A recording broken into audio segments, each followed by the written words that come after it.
So if we then turn around and say, okay, we recognise there's a range of risks inside a business, but what have you kind of learnt from your own mistakes, in getting business up and running? Good question. So there's two things I think that really stand out to me from my experience.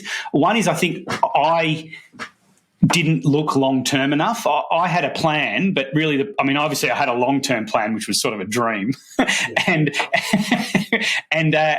I was, obviously when I started the business, I had a mortgage to pay. I had to get an income very quickly. And I had one client, right? I started Taurus with one client, and at the moment we might have had 700 or 800 clients, right? So that's a success, but I had one client and I was worried about, paying the bills the next few months. So I was really thinking about, what I can do to generate revenue now.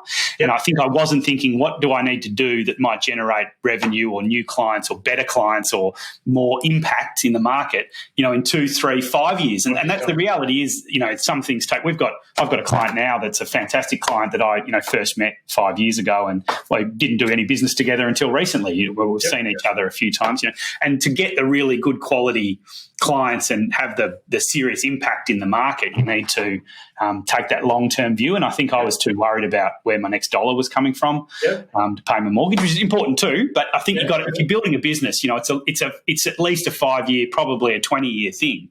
And so it's that 10-year overnight success. Yeah, that's right. Yeah. How did you become an overnight success? You go, well, I worked on it for 10 years. Look at all that success of that individual. Look at that. It's like, they've been grinding away. Yeah. Well, that's us. I've been running this company for over 7 years, and people are going, oh, wow, you've done this. Isn't that great? And I said, well, I've been trying to do that for 6 years.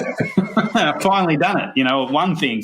And there's, a ton more. But I think I probably would have progressed quicker if I'd had the confidence to invest in those kind of long-term things when I was probably worried about, doing that small job just so that I could get paid that next week